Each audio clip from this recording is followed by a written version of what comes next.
Em nome do Pai, do Filho e do Espírito Santo. Maria, cheia de graça, o Senhor é convosco, bendita sois vós entre as mulheres, bendito é o fruto do vosso ventre, Jesus.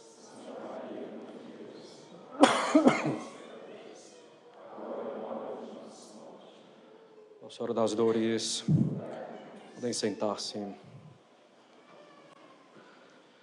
Caros católicos, aproveitemos que hoje é o dia da Natividade de Nossa Senhora para honrar Maria Santíssima e honrá-la tratando da natureza do culto que lhe deve ser tributado para podermos ser bons e fiéis filhos dela. Trataremos então do tipo de culto que é devido a Nossa Senhora. Veremos que é um culto denominado de hiperdulia e que é um culto de veneração, de amor, de gratidão, de invocação, de imitação, de escravidão a Nossa Senhora. O culto, segundo a definição de São João Damasceno, é o reconhecimento da excelência de quem é cultuado com a consequente submissão a ele. Nossa Senhora pode ser então cultuada religiosamente, pois possui grande excelência e nos é muito superior na ordem da graça. Cultuá-la nada mais é do que reconhecer que Deus fez nela maravilhas que superam todas as maravilhas concedidas às criaturas. A natureza do culto depende da natureza da excelência. Ora, Deus tem uma excelência infinita, Ele é o Criador de todas as coisas, infinitamente perfeito. A Deus se deve o culto de latria, de adoração, de total submissão à sua onipotência.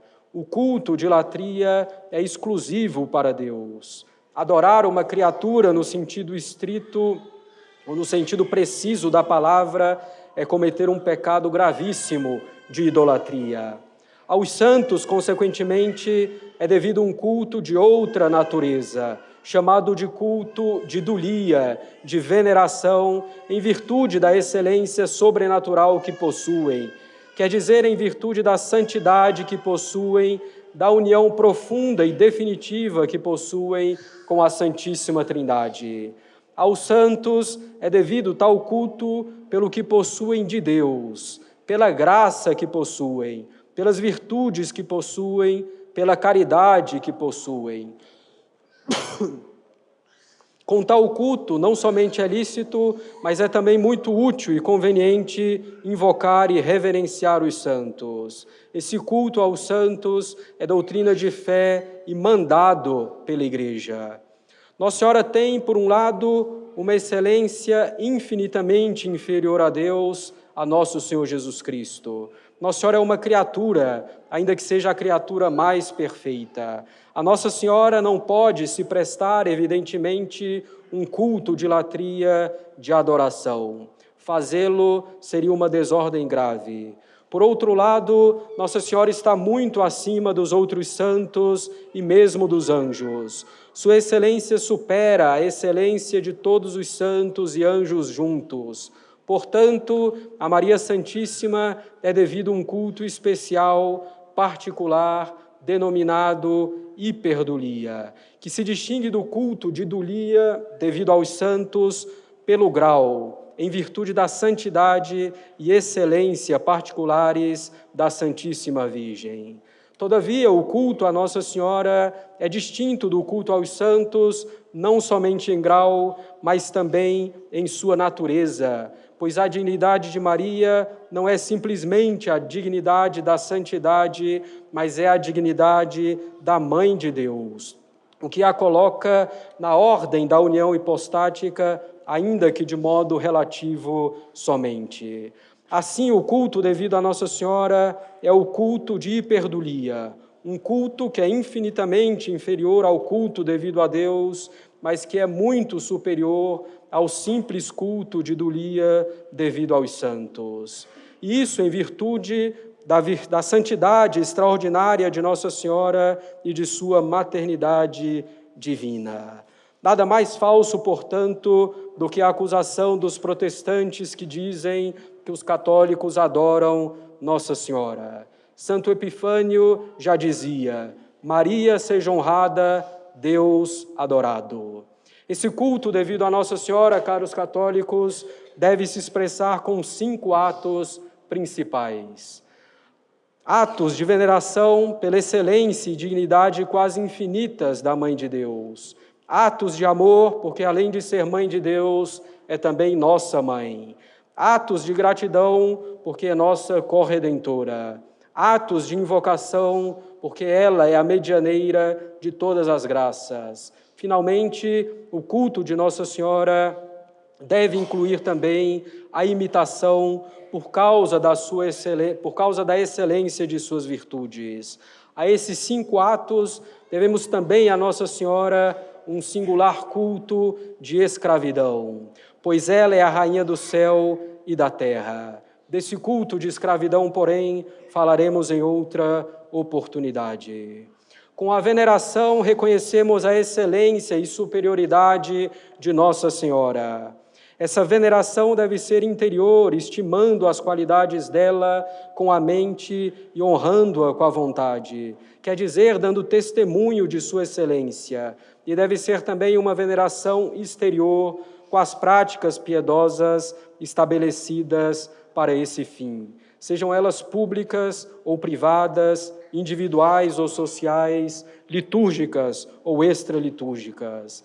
Assim poderemos nos associar à veneração manifestada pelo anjo Gabriel, por Santa Isabel, e à profecia feita por Nossa Senhora de que todas as gerações a chamariam bem-aventurada se cumprirá. E sabemos bem que a honra do filho está em grande parte na mãe. Assim, quando veneramos Maria, seu filho é também estimado e honrado. Com amor, retribuímos a Maria sua maternidade espiritual para conosco. Foi ela que nos trouxe ao mundo o princípio da graça, que é nosso Senhor. O Espírito Santo usa Nossa Senhora como instrumento para nos transmitir as graças. Ela, portanto, nos gera para a graça em certo sentido. Ela é realmente nossa mãe. Ela também nos ajuda e nos conduz pelo bom caminho, como toda boa mãe. A Sagrada Escritura nos manda honrar pai e mãe naturais. Quanto mais honrada deve ser, então, nossa mãe na ordem da graça. Devemos também reconhecer em Maria a mais santa das criaturas e devemos amar em Maria esse bem imenso, essa grande santidade, essa profunda união com nosso Senhor. O amor nos faz desejar o bem do amado. Ele nos manda fazer tudo o que agrada ao ser amado e nos proíbe tudo o que desagrada ao ser amado. Assim, esse amor filial profundo a Nossa Senhora deve ser traduzido em obras. A prova do amor são as obras, nos diz São Gregório Magno. Portanto, esse amor a Nossa Senhora deve nos levar à prática dos mandamentos, das virtudes e deve nos afastar de tudo o que ofende a Nossa Senhora, quer dizer, do pecado e daquilo que nos leva ao pecado. Amando assim Nossa Senhora, amaremos também Cristo, pois só é agradável a Nossa Senhora aquilo que é agradável ao seu Filho. Da mesma forma, tudo o que desagrada a Cristo, desagrada a Maria.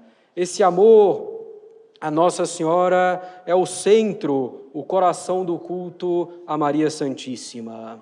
Com a gratidão, damos aquilo que é devido aos nossos benfeitores.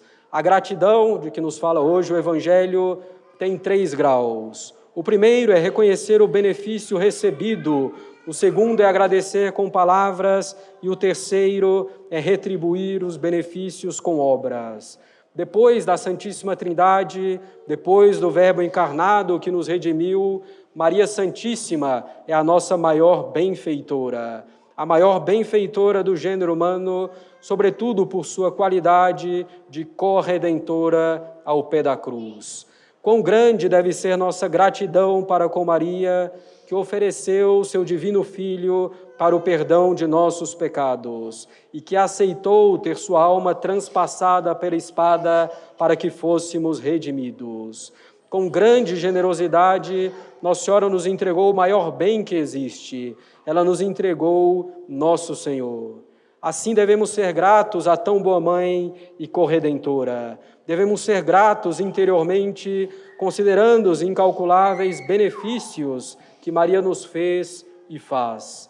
Devemos ser gratos exteriormente com palavras, louvando-a e agradecendo incessantemente, pois, dado o tamanho do benefício, nunca conseguiremos manifestar a nossa gratidão devidamente. Devemos ser gratos externamente com as obras, retribuindo tantos benefícios e sacrifícios com alguns sacrifícios, sobretudo oferecendo-nos a nós mesmos, a Maria Santíssima, para que ela nos conduza com segurança até seu Filho.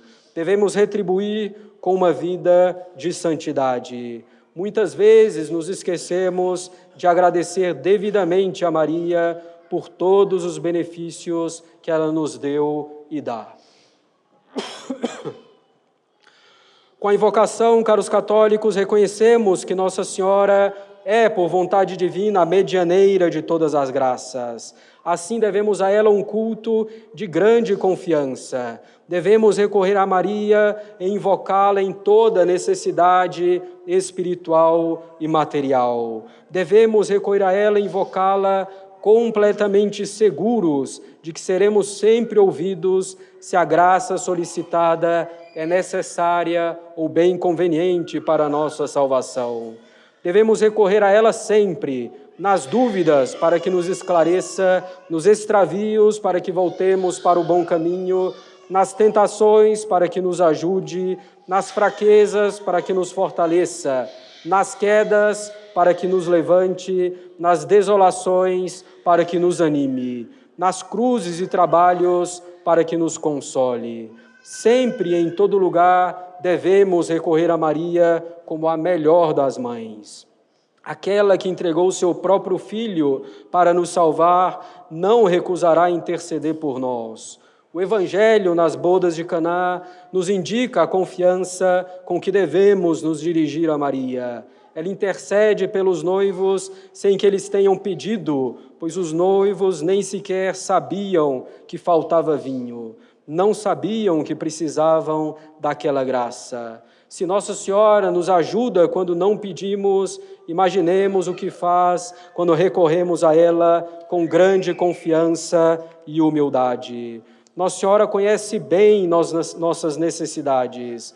Ela pode nos conceder sua ajuda e quer nos ajudar. Não precisamos de mais nada para correr a Nossa Senhora. Com a imitação, caros católicos, reconhecemos na Mãe de Deus um modelo e exemplo perfeitíssimo de todas as virtudes. Para cultuar adequadamente Nossa Senhora, devemos imitá-la, reproduzindo em nossa vida as virtudes de Maria, no pensar, no falar, no agir, enfim, em todas as coisas. A imitação de uma pessoa é um verdadeiro culto a ela, porque a tomando como modelo, reconhecemos a sua excelência e superioridade moral e nossa submissão a ela. Toda a virtude de Maria está resumida naquela famosa frase: Fiat mihi secundum verbum tuum, faça-se em mim segundo a vossa palavra. A raiz das perfeições de Nossa Senhora está na sua perfeita conformidade com a vontade de Deus. Devemos, então, nós buscar imitar essa conformidade total com a vontade divina. E Maria é um modelo sublime e acessível a todos, como dizia o Papa Leão XIII.